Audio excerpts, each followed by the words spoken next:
Chapter 51. Li Qing didn't directly deny the use of the glutinous rice.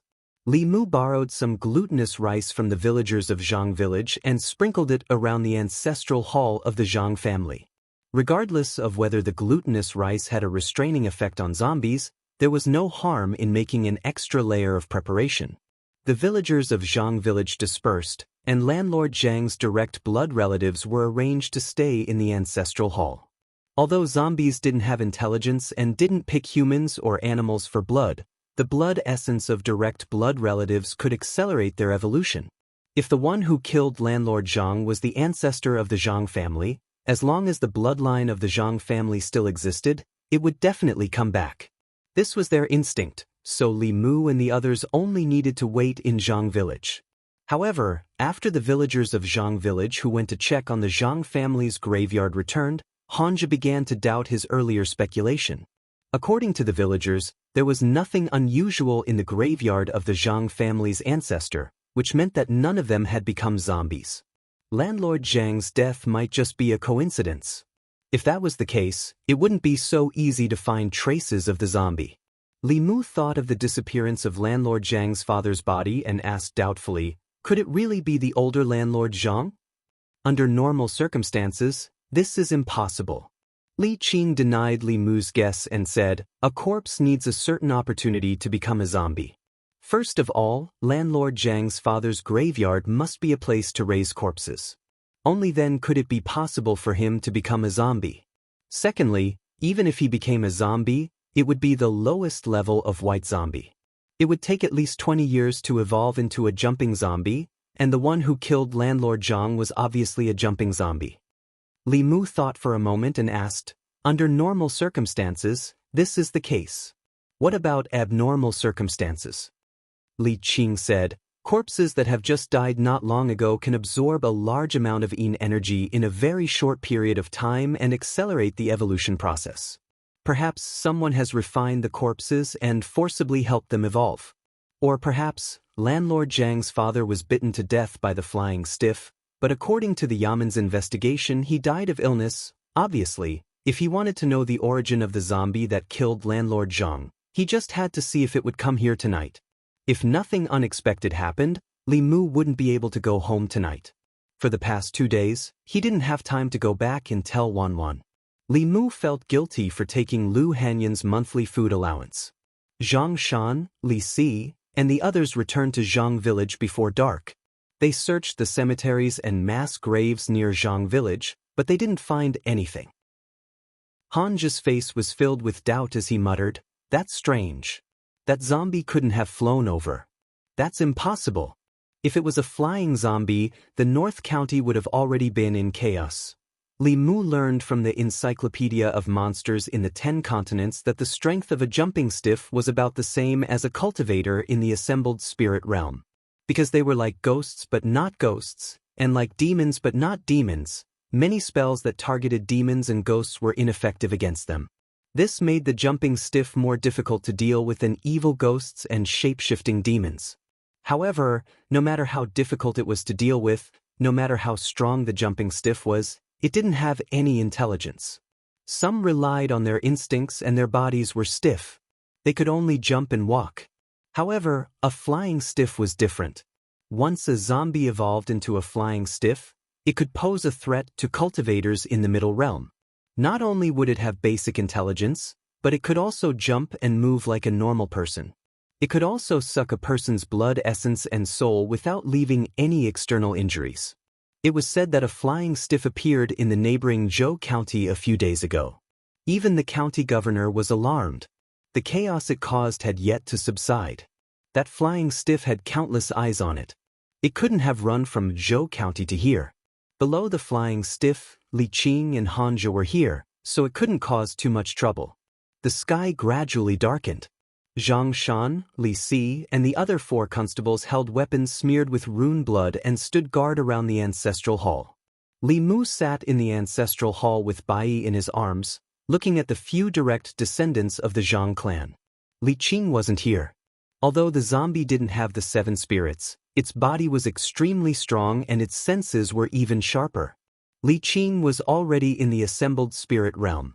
If she stayed here, the zombie might not dare to appear out of fear. Li Mu didn't know if the zombie would come. As he waited, he silently recited the Heart Sutra to cultivate. Unknowingly, it was already past the 4th hour. The Cho hour had passed. In other words, it was already past 3 in the morning. In the ancestral hall, the few direct descendants of the Zhang clan had already fallen asleep. Only 2 people were still awake. They leaned against the pillars of the ancestral hall, drowsy. Bang, bang, bang. Just as Li Mu was about to fall asleep, there was suddenly a hurried knock on the door of the ancestral hall. Li Mu was jolted awake.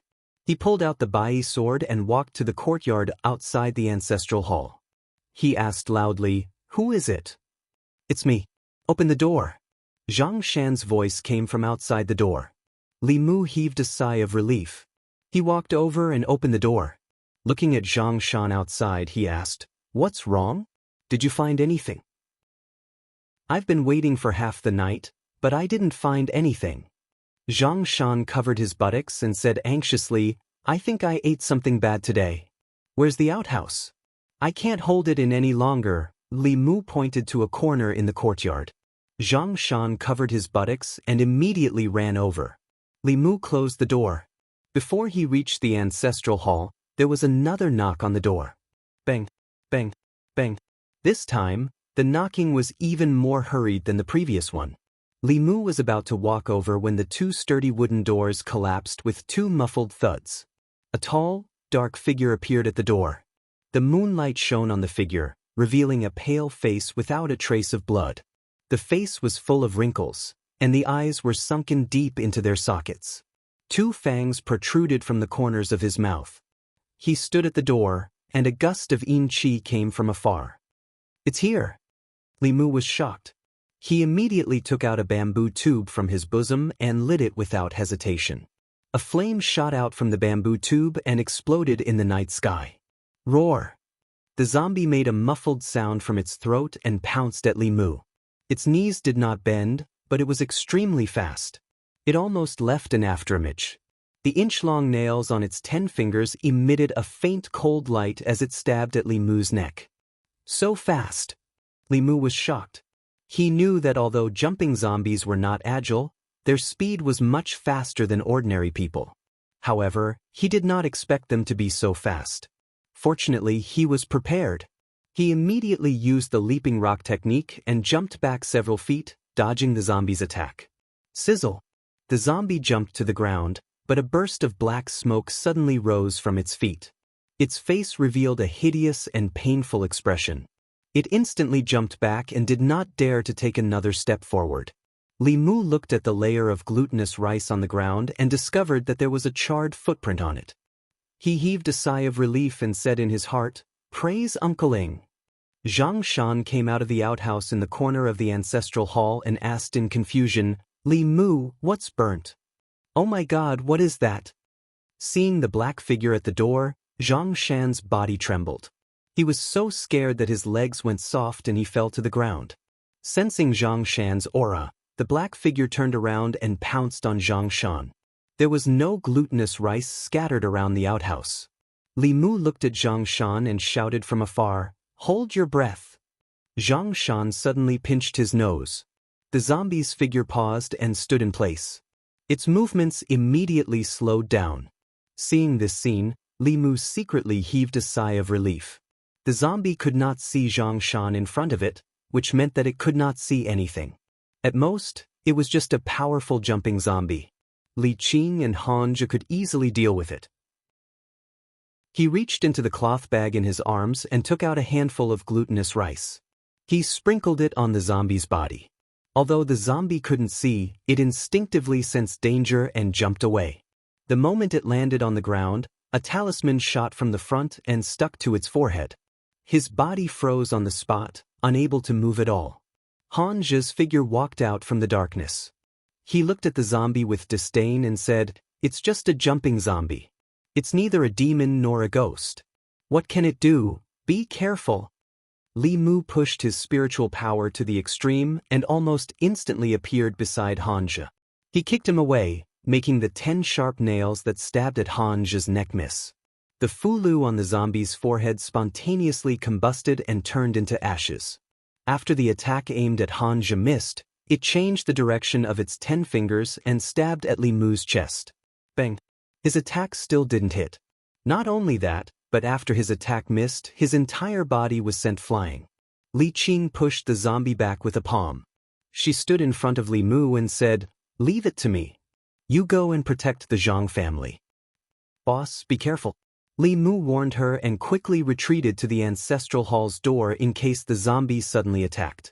After being knocked down by Li Qing, the zombie stood up in the air again. However, this time, it just stood there in the distance and was not in a hurry to attack. Although it did not have intelligence, it could feel that the woman who had just pushed it back was very powerful. Suddenly, the zombie's body rose into the air again. However, it did not attack Li Qing. Instead, it quickly retreated. After a few leaps, it disappeared into the boundless night. Chapter 52. It ran away? Li Mu didn't expect the zombie to be so cowardly. After being repelled by Li Qing, it decisively retreated and disappeared in the blink of an eye. "Xianxia, you stay here. I'll go after it." If the zombie was allowed to escape, it would definitely harm people again. Li Qing warned Xianxia and chased in the direction the zombie disappeared. Xianxia had just been kicked away by Li Mu. At this moment, he crawled up from the ground with a complicated expression.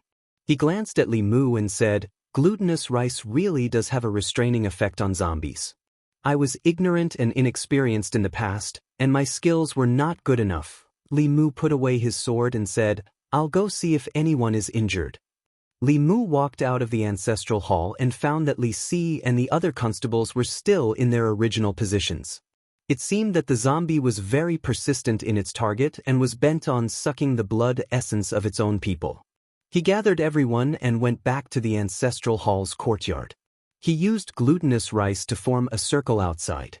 Xianxia looked at Li Mu again and said, "Thank you for what you did just now." "You're welcome." Li Mu didn't care and said, "If it was someone else, I would have saved them too."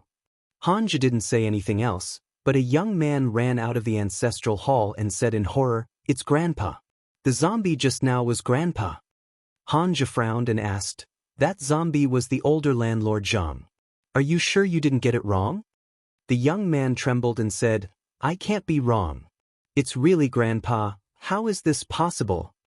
Xianxia looked doubtful and muttered, "Older landlord Zhang died not long ago. How could he become a jumping corpse? There must be a problem." Before he finished speaking, he suddenly felt a sense of danger and looked at the door. Almost at the same time, Li Mu also looked in the same direction. He saw a black shadow appear in front of the ancestral hall's courtyard again.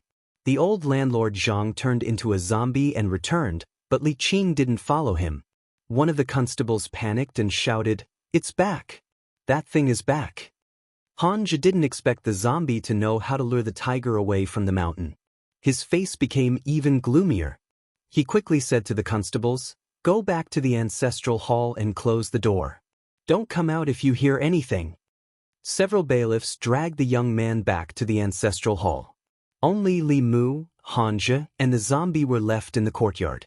After being burned by the glutinous rice, the zombie didn't immediately charge forward. It let out a low growl and suddenly spat out a cloud of black fog. The black fog spread in the direction of Xianxia and Li Mu.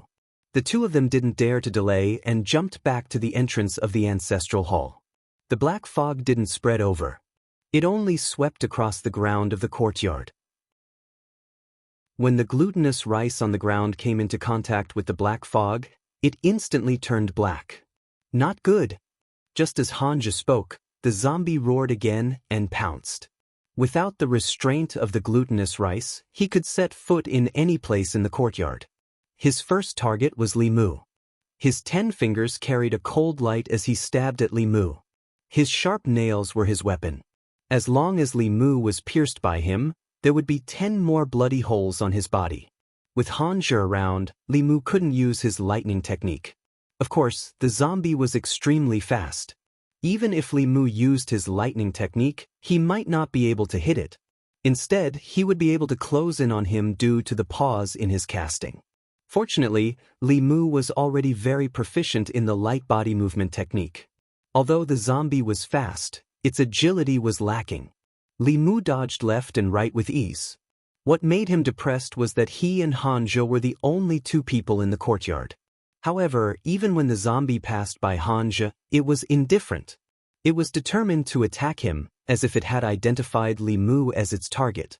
Suddenly, Li Mu thought of a possibility. Li Qing said that he had a pure yang body. His soul and blood essence were great nourishment for evil spirits. Could it be that the zombie could sense the difference in his body? Li Mu, get out of the way. Hanja's voice sounded in his ears. Li Mu rolled on the ground and circled behind a pillar in the corridor. Hanja held the wooden sword in one hand and stabbed it into the zombie's body from the front. Peachwood was the essence of the 5 wood. It had the effect of warding off evil spirits and disaster relief. The peachwood sword in Hanja's hand was a magic tool that had been refined. The zombie had a head of copper and arms of iron. Its body was hard to be injured by blades and swords, but it was still pierced by the wooden sword. It let out a painful roar. With this roar, more black chi gushed out of its mouth and wrapped around the peachwood sword in its chest. He held the sword with both hands and actually pulled it out directly. With a kacha sound, it broke into 2 pieces. Bang! The zombie swept its arms. Hanja raised his arms to block, but his body was sent flying. After being injured, the zombie seemed to be even more ferocious. It roared a few times at the sky. Several rays of white moonlight were sucked into its mouth. Its body swelled up and its fangs protruded from the corners of its mouth. Its fingernails turned purple and grew an inch longer than before. After this series of changes happened to his body, at a certain moment, his body disappeared from where he stood. Li Mu's heart beat wildly. A strong sense of danger rose in his heart. He subconsciously used the light body technique and moved 3 feet to the side. He felt a sharp pain in his shoulder. Blood seeped out from under his uniform. At the same time, the zombie appeared where he had been standing. Drops of blood slowly dripped from its purple fingernails. Li Mu clutched his shoulder. He felt dizzy. In the next moment, the zombie disappeared from Li Mu's sight again. Bang! A figure was sent flying. The zombie was stopped by Hanja for a moment, and its figure reappeared. Hanja crawled up from the ground, holding a broken sword in his hand. He then took out an 8 trigrams mirror from his bosom and aimed it at the zombie. A beam of light shot out from the mirror, forcing the zombie to retreat temporarily. He wiped the blood from the corner of his mouth and looked back at Li Mu. He asked, "Are you okay?" Li Mu mobilized the Buddhist mana in his body and channeled it to the wound on his shoulder. The originally greenish-black wound emitted wisps of black gas and stopped bleeding. Li Mu's dizziness also gradually disappeared. He held Bai and shook his head. "I'm fine." Hanja forced himself to stand up. He said, "This bastard's cultivation is higher than I thought. Get out of the way." Li Mu looked at him. Obviously, he was an arrow at the end of its flight. He asked, "Can you do it?" Hanja twitched the corner of his mouth. He did not speak again. He threw down the broken sword and slowly walked to the corridor. The zombie was obviously afraid of the 8 trigrams mirror in Hanja's hand. It took 2 steps back and did not attack immediately. Hanja stood in the courtyard. He crossed his fingers and suddenly made a gesture. Daoist hand seal. Li Mu was shocked. At the same time, he sensed that the power of heaven and earth around him suddenly changed. The zombie seemed to have sensed that something was wrong. It roared and pounced at Hanja. However, when his body was in midair, he was sent flying back. A faint shadow appeared in front of Hanja. It was the shadow of an old man. He had white hair and a white beard. He wore a loose Daoist robe. He looked at the zombie indifferently. He stretched out a hand. His index finger and middle finger were straightened. His thumb pressed against the ring finger and little finger. He made a sword gesture. He waved his hand gently and the shadow gradually disappeared. Everything happened in a short period of time. From the appearance of the old man to his disappearance, there seemed to be no change. However, the zombie stood in the same place, motionless. Puff, after a soft sound, its body split into 2 halves and fell to the ground. Han's face was pale. He took out 2 pieces of fulu and threw them at the 2 halves of the corpse. The fulu spontaneously combusted in the air. When it came into contact with the corpse, it burned fiercely. Soon, the 2 halves of the corpse on the ground were burned to ashes. Li Mu breathed a sigh of relief. The dizziness hit him again. His body swayed and fell to the ground. A figure came from afar. Li Mu did not fall to the ground. Instead, he fell into Li Qing's arms. "Boss." Li Mu struggled to get up. Li Qing frowned and said, "Don't move. You've been poisoned. I'll help you heal first." She held Li Mu's hand and continuously transferred her magic power to him. Han just stood there. He lowered his head and looked at his arm that was accidentally scratched. He walked to the side and silently circulated his magic power to heal it. Chapter 53. The villagers of the Zhang family village were finally relieved that the zombies that plagued the village had been killed. I didn't expect it to really be the older landlord Zhang. Those were the descendants of the Zhang family. How could he eat them? Didn't you hear the immortal master say that the older landlord Zhang has become a zombie? He's inhumane and doesn't care about the descendants. I remember that when landlord Zhang was young, he also studied Daoist magic in the temple for a while. The Daoist priest even said that he had a good aptitude and that he couldn't even defeat a zombie. I think the monk is more powerful. I heard that the Buddha of Jinshan Temple appeared again the night before yesterday. After dawn, the villagers of the Zhang family village gathered around the ancestral hall of the Zhang family, pointing and discussing. Many people didn't sleep the whole night after such a thing happened in the village. As soon as dawn broke, they gathered their courage and came to the ancestral hall of the Zhang family to inquire about it. Hanju, who had gone to check the tomb of the older landlord Zhang, had already returned. As soon as he entered the courtyard, he couldn't help but curse. The Zhang family didn't find a reliable feng shui master when they chose the tomb. They said that it was a good place to bury the dead. Who knows how much evil spirit and resentment have accumulated over thousands of years.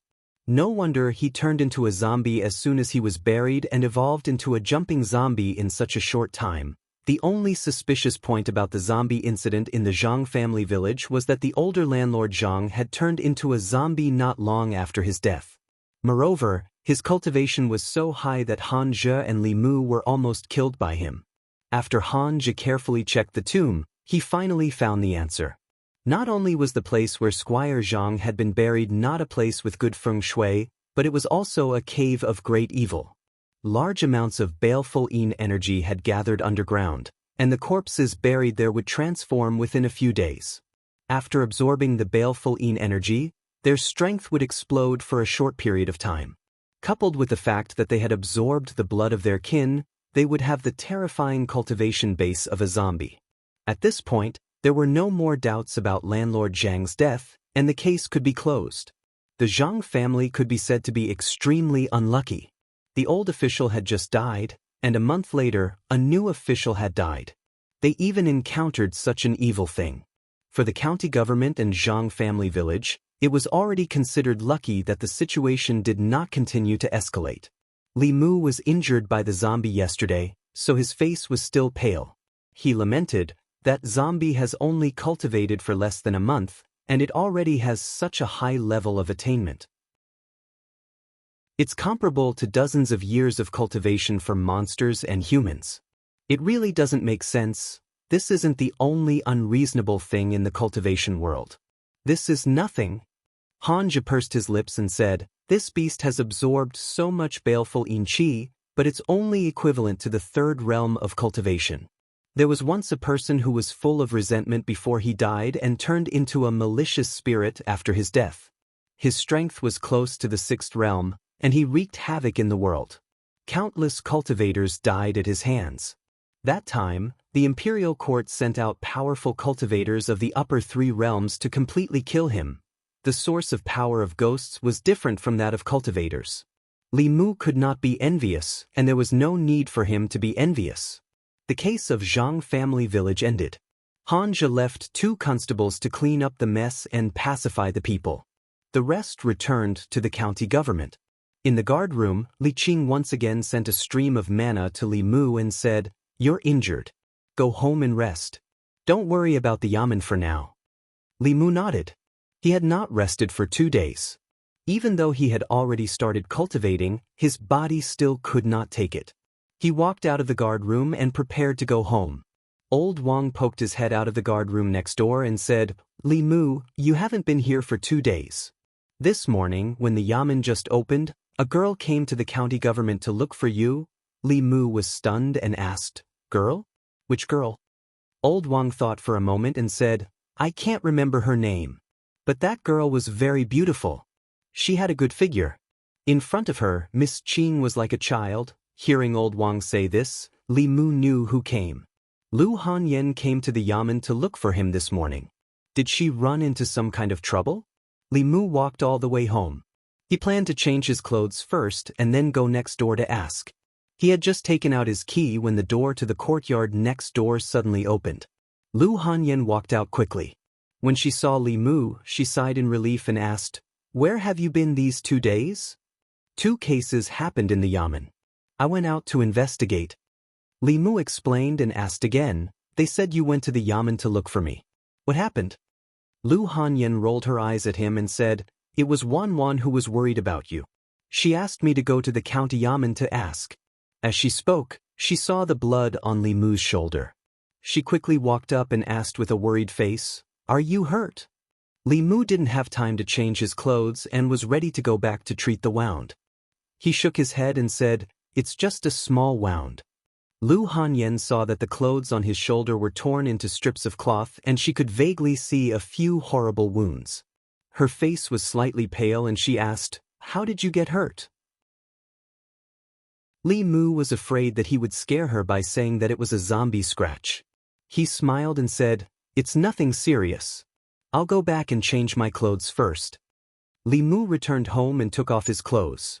Li Qing only helped him get rid of the corpse poison. The wound on his shoulder was still there. It looked a little hideous and horrible, which made Li Mu feel a chill in his heart. The zombie's nails were really sharp. If there was a slight deviation last night, his whole arm would have been cut off. Li Mu was about to treat the wound when 2 exclamations suddenly came from the door. Wan was so scared that she covered her eyes. Lu Hanyan first turned around and then immediately turned back.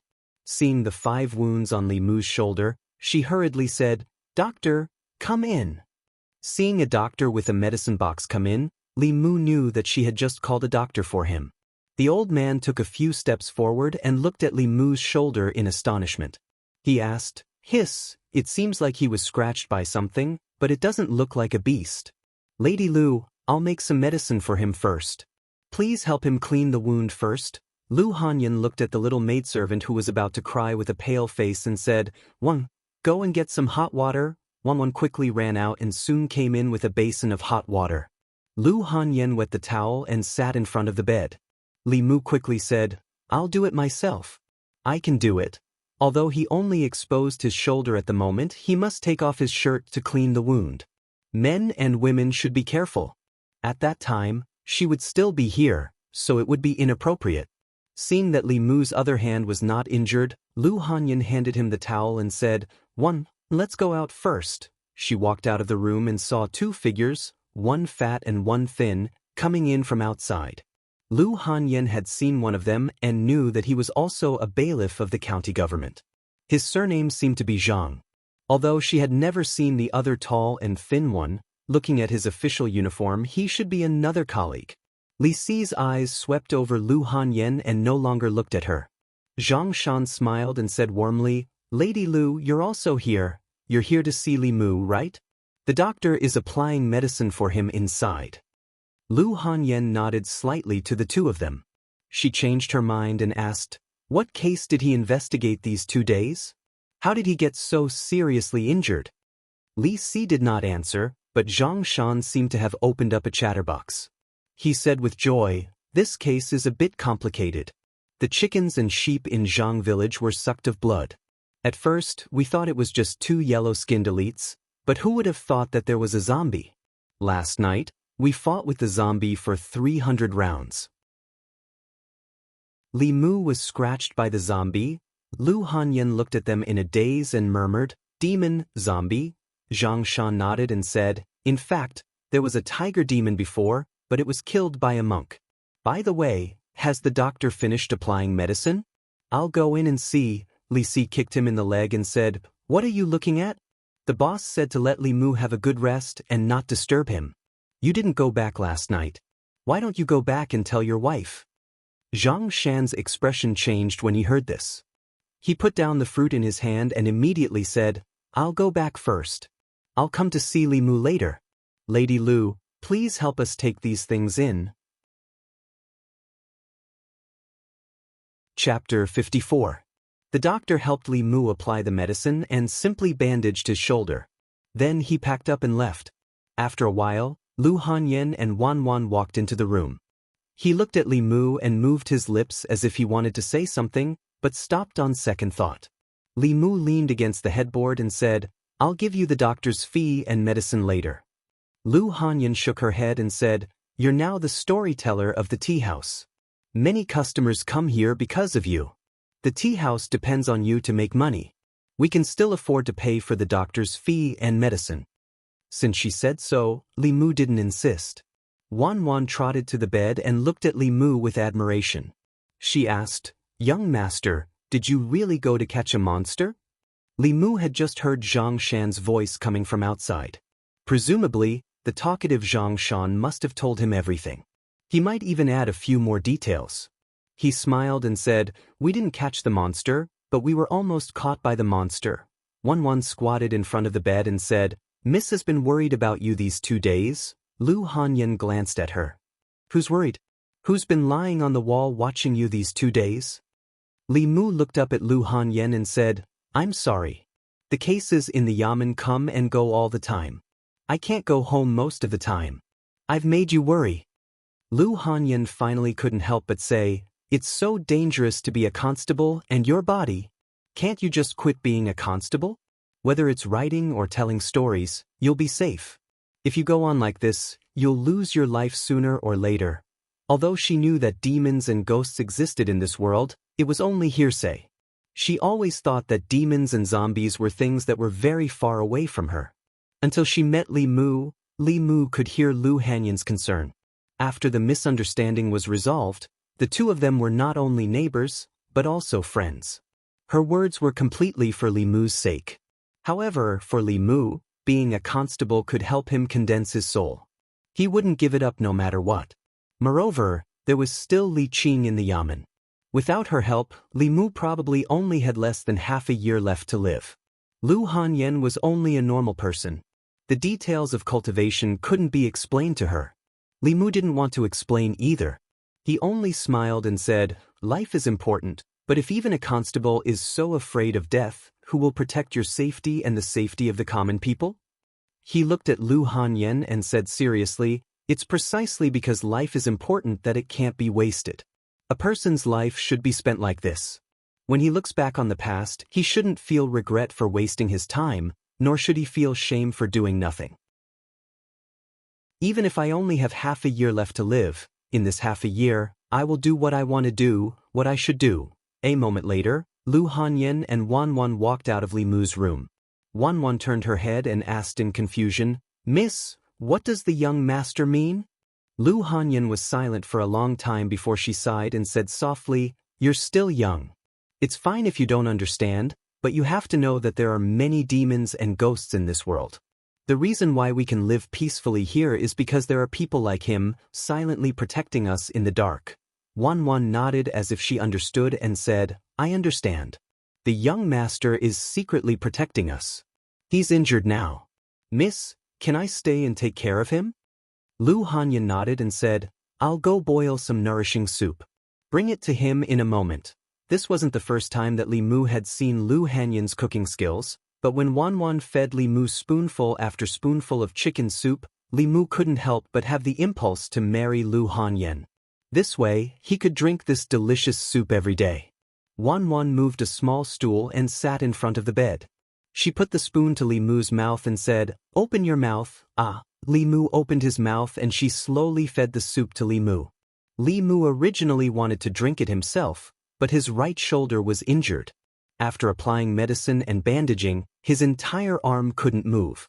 Wan saw that it was inconvenient for him to drink the soup with his left hand, so she picked up the bowl and fed him.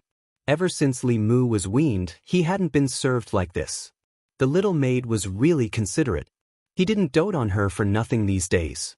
Wan fed Li Mu soup and asked curiously, "Young master, can a tiger spirit talk? What do zombies look like? The books say that zombies can suck human blood and jump when they walk. Is it true?" Li Mu said leisurely, "They can talk. Not only can they talk, but they can also turn into humans. Zombies can suck the blood of humans, cows, and sheep. They don't just jump when they walk. The powerful zombies can not only walk like humans, but can also fly." When Li Qing walked into the room, she saw Li Mu lazily leaning against the bed. A pretty little maid was feeding him soup spoonful by spoonful. "Boss," Li Mu almost choked. When he was about to stand up, Li Qing waved her hand and said, "Sit down. I came to see you and give you a piece of fulu. Later, you can turn it into talisman water and drink it. After you recover, there won't be any scars left on your body." Li Mu took the fulu from Li Qing and said, "Thank you, boss." Li Qing added, "You can rest at ease and recuperate first. You don't have to go to the government office for the time being. Lord Zhang has already reported that glutinous rice can restrain zombies. It should be of help to the cultivators in Zhou County. When the disaster there is over, the county governor may reward you." Li Mu nodded and asked, "What about Huang Shu and his wife?" Li Qing said, "The Zhang County magistrates asked people to exchange some medicinal herbs for silver to compensate the villagers. The two demons were also released back to the mountain." With the two cases over, Li Mu had nothing to worry about. Suddenly, he remembered something and asked, "Boss, the magic that Constable Han used to kill the zombie was a Daoist magic art, right?" "Not exactly." Li Qing thought for a while and explained, "In the Fulu school, his branch once had a strong cultivator of the upper realm. Although he didn't create his own Taoist magic art, he left behind a magic art that was close to Taoist magic art for his descendants. When using this magic art, one could summon his doppelganger and control this doppelganger to use a magic art. When Hanja, who was in the soul-condensing realm, used this magic art, he could summon a doppelganger of the supernatural realm. The biggest difference between human cultivators and demons was that there was an endless supply of magic arts. Hanja was only in the second realm, but he could kill a zombie that was infinitely close to the fourth realm. Dealing with Lin Wan, who was also in the second realm, was as easy as blowing off dust. Although Li Mu could also use the thunder magic with his soul-refining realm cultivation, it was not as convenient as Hanja's. He could summon a doppelganger and stand aside to watch the show. He still had to spend a lot of time practicing the technique of striking people. When his thunder magic could hit where it was directed, predict the enemy's position, and accurately hit a moving enemy, only then would it be considered a small success. Li Qing's gaze swept past Wan and she said to Li Mu, "You rest first. There are still some suspicious points in the case of Zhang family village that need to be investigated. I'll go back to the Yamen first and come see you in 2 days." Li Mu sharply sensed Li Qing's gaze and explained, Wan is my neighbor. She specially came over to take care of me." Before Li Qing left, the trusting look in her eyes made Li Mu feel very touched. This showed that as his superior, she still understood Li Mu. She knew that he was different from Li Si. He was a true gentleman and would not deceive an ignorant girl's feelings and body. Li Mu picked up the paper talisman and said, Wan, please bring me a bowl of water." The fulu that Li Qing gave him took effect very quickly.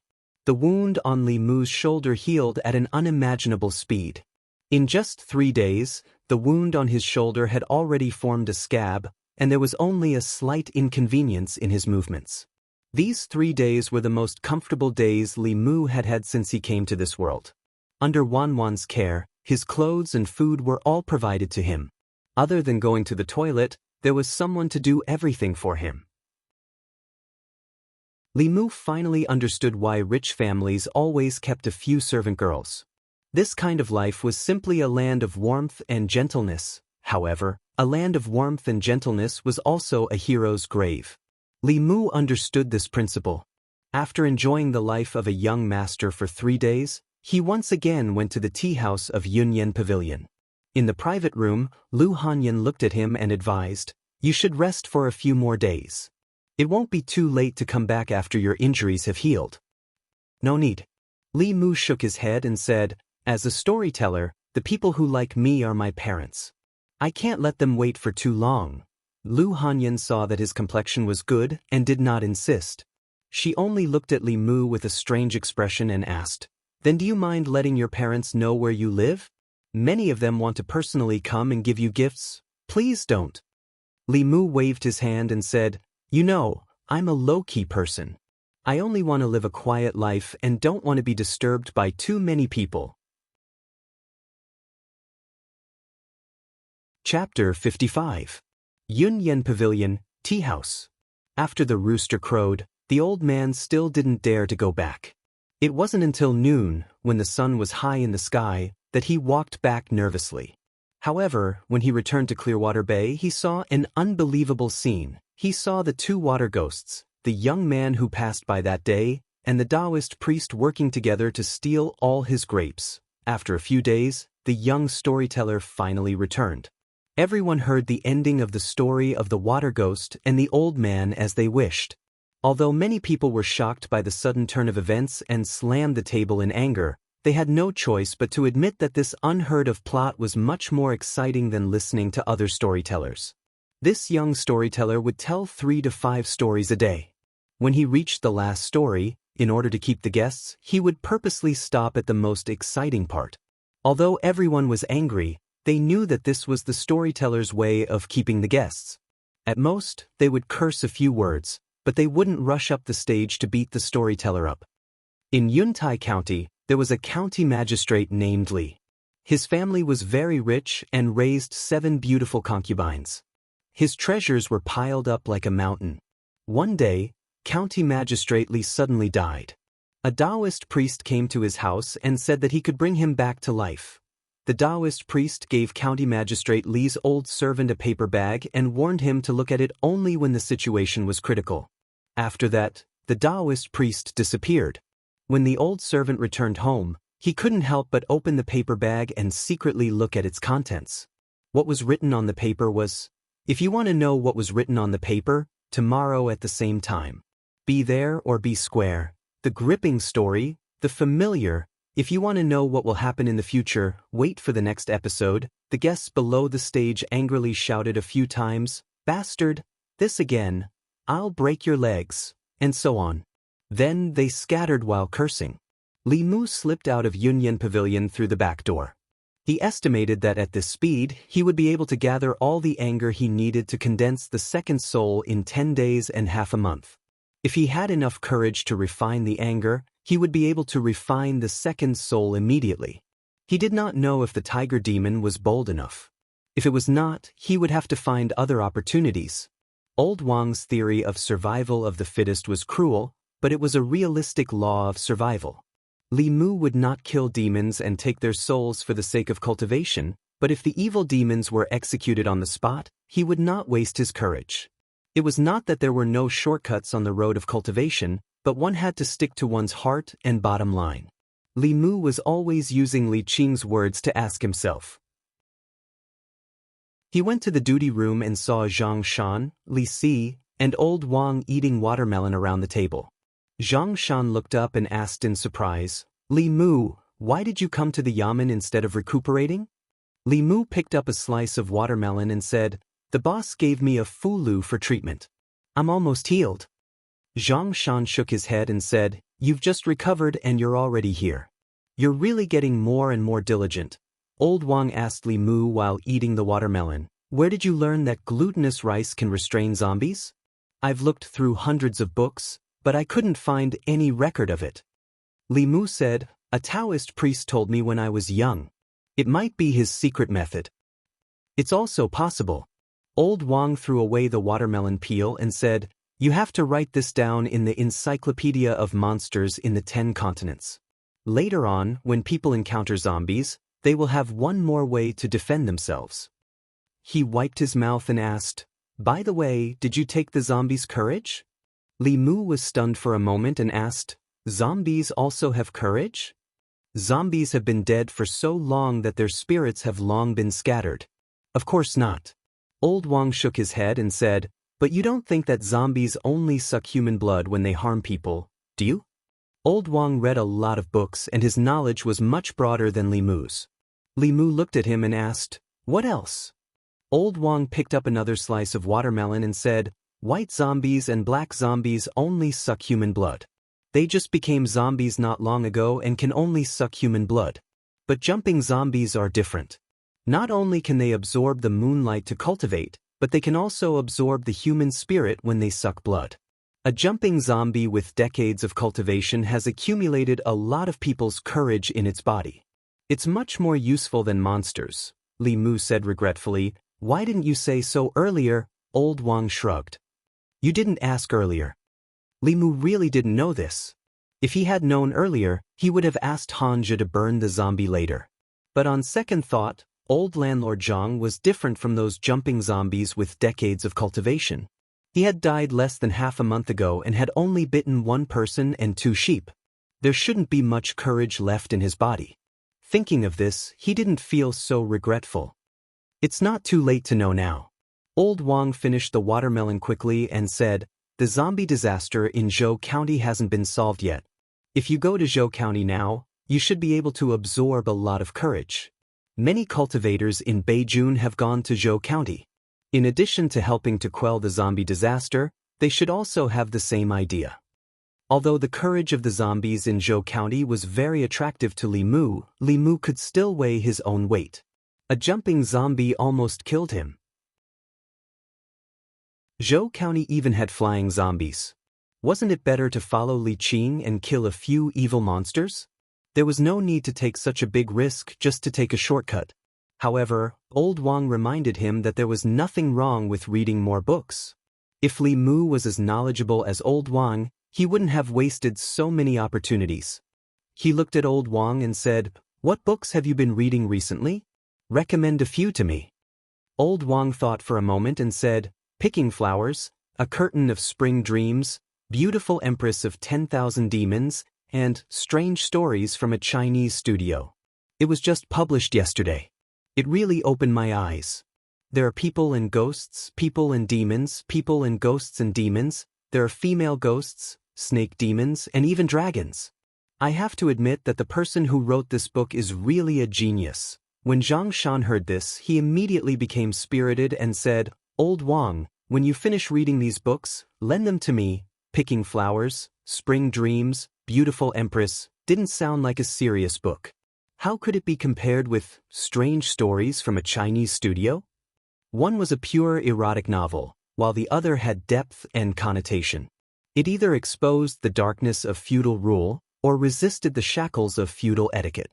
Through the love between demons and humans, the author expressed the author's pursuit of ideal love. A serious person would see a breakthrough in feudal etiquette, but an old man like Old Wang would see a life and death friend, a hero, and a son-in-law. People who walked different paths couldn't make plans together. Li Mu waved his hand and said, "Lend me the Records of Demons in the 10 Continents for 2 days. I'll return it to you after I finish reading it." On the day the first volume of Strange Stories from a Chinese Studio was published, Lu Hanyan told Li Mu that this book used to be a forbidden book in ancient times. But here, Li Mu wasn't worried. Firstly, the feudal etiquette here didn't bind people so deeply. Secondly, Li Mu didn't use any of the chapters that might involve political sensitivities. The more explicit descriptions in the original work were also deleted by Li Mu. The Strange Stories from a Chinese Studio that he gave to the bookstore, other than some mysterious stories, the main theme was love. For example, Xiao Qian, Ying Ning, and Lianqing were full of innocent hearts, the true meaning of love and the praise of true love. Every time Wan Wan listened to Li Mu's narration, her eyes would be filled with tears. Wan Wan was Li Mu's first reader. Lu Hanyan wouldn't let him go if he wanted to do something inappropriate in the book and lead the innocent girl astray. Li Mu was still on sick leave. He just came to the county office to see if there was a chance to collect emotions. Since there wasn't, he didn't plan to talk to Old Wang and the others about their life and death friendship.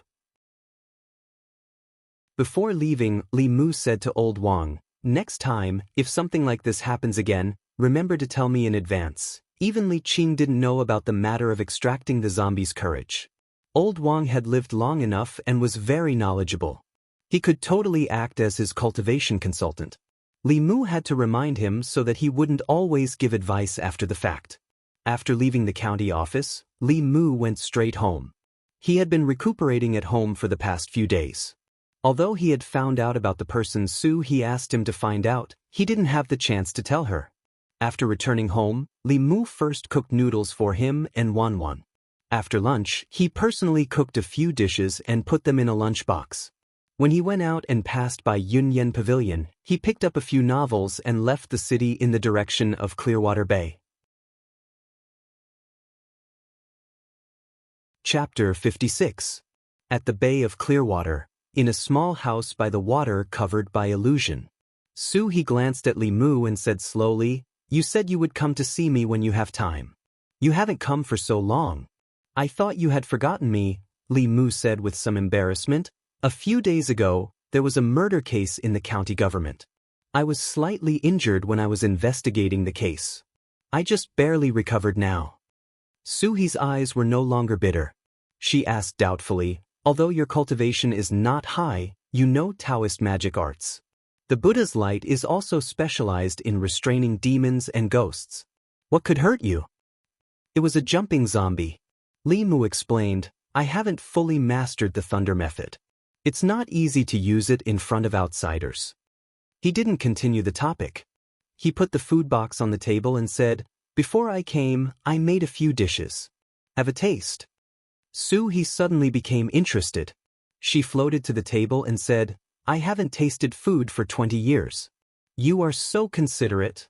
Li Mu just felt that it was not good to come empty-handed. But he was poor and had nothing to give her. The only thing he could give was his cooking skills.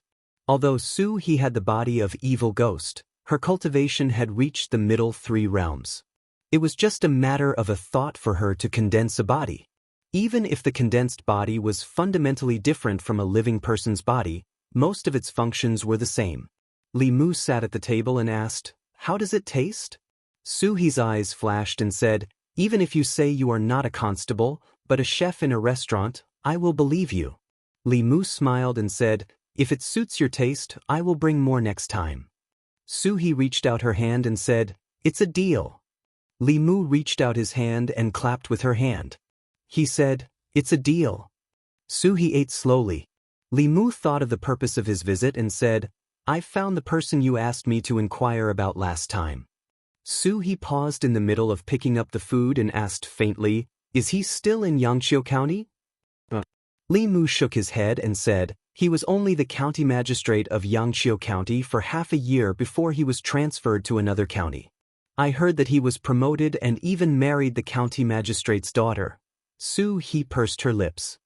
"Timon," Li Mu asked, "does Miss Su have a grudge against Cui Ming?" Suhi's eyes turned fierce. She gritted her teeth and said, "Life and death grudge."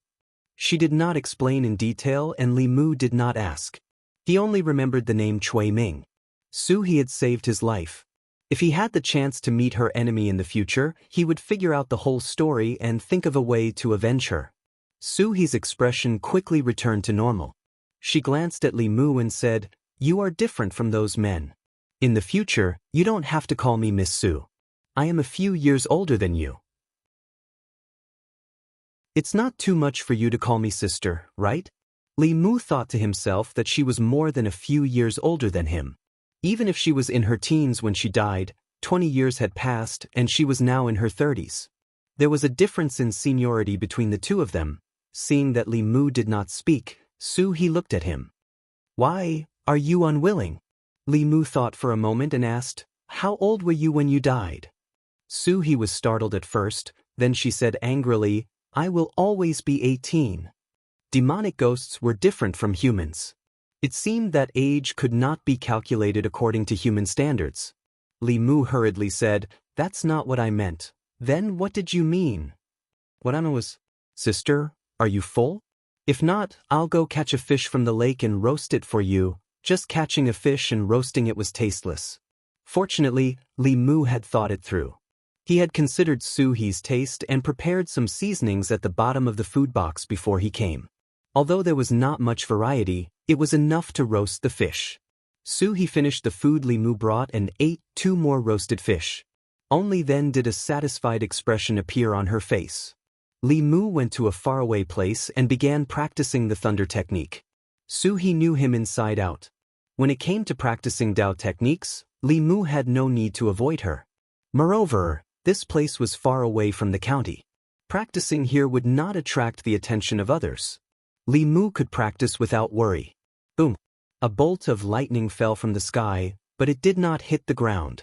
Instead, it flew towards Su He. Li Mu was shocked. When he saw Su He wave her sleeves, he realized that she had taken the initiative to attract the lightning. When the lightning entered Su He's body, her body only trembled. Then she looked at Li Mu and said, "This is indeed not an ordinary lightning. The Dao technique you used is also not an ordinary Dao technique. The scripture you used to save Lin Wan was also a little different. 3 years ago, there was a monk who wanted to save me. Their Buddha's light was not as powerful as yours." Li Mu sighed in his heart. His strongest attack could not hurt Su He at all. The difference in strength between the middle realm and the lower realm was too great. This thunder technique is not ordinary. Wait until you reach the soul condensation realm before you use it. Even I would not dare to take it head-on. Su He flew over and said, "Wait until you are proficient in this thunder technique. Below the middle realm, there will be few who can match you. Try to continue attacking me." With Su He as his sparring partner, occasionally giving Li Mu some pointers, he became more and more proficient in the use of the confrontation formula. In the beginning, he missed every time, but in the end, he could already predict and interrupt her attack route. Although he still could not accurately hit her, as long as Li Mu practiced diligently, it was only a matter of time. A moment later, Li Mu's Fa Li was exhausted and he sat on the grass to rest. Su He lazily laid down beside him and began to flip through the novels that Li Mu brought her. The first few books, after flipping through a few pages, she threw them aside. Those scholars, after 20 years, their routines had not changed at all. Mediocre youngsters who had a fortuitous encounter, slaying demons and eliminating evil for the people. Finally, they became famous all over the world, surrounded by beauties, and walked to the peak of life. She was already tired of reading these stories 20 years ago. Only this book called Strange Stories from a Strange Story. Every story was short, but it was thought-provoking. In the story, whether it was humans, demons, or ghosts, they were all made of flesh and blood. Unknowingly, she was fascinated by it. In those novels on the market, demons and ghosts were almost all evil. They sucked people's blood essence, stole people's souls, and brought disaster to the world. The protagonists in the stories often took it as their duty to slay demons and devils. But in this Strange Stories from a Strange Story, demons and ghosts were no longer evil. They also had human emotions. They were affectionate and righteous, true to their nature. The author of a book would often express their thoughts and views in the book. From this, it could be seen that this person called Pu Songling had a fair heart towards demons and ghosts. Su He looked at Li Mu and asked, "Is there more at the back?" Li Mu turned his head and said, "Only 1 volume has been published so far. I don't know when the 2nd volume will be published. Next time, I'll give you the manuscript at the back." Su He was slightly stunned. She looked at him and asked, "You wrote this?" Li Mu said sorry to Pu Songling in his heart. There was no Mr. Strange Stories from a Strange Story in this world. In the eyes of Lu Hanyan and Wanwen, Li Mu was Pu Songling. There was no need for him to deny it in front of Su He. Otherwise, when she found out in the future, she might blame him for hiding it. He said casually, "The salary of a bailiff is not high.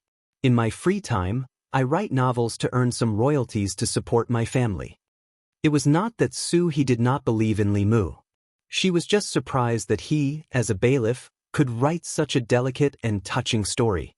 After accepting this fact, she closed the Strange Stories from a Strange Story in her hand and said, "These stories are beautiful, but in reality, there are not so many infatuated men."